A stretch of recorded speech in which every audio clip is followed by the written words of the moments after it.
another unboxing review, this time of the Dolce Gabbana Pour Homme.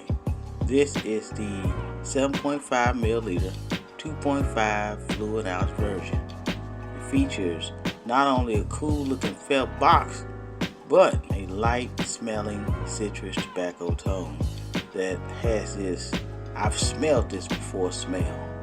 It's great for the day and does well in all seasons. I personally love this in the wintertime.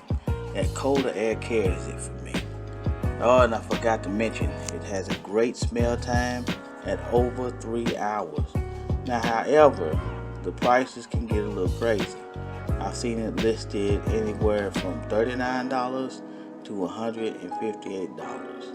Overall, it's worth a buy if you prefer the longer lasting, lighter smelling colognes.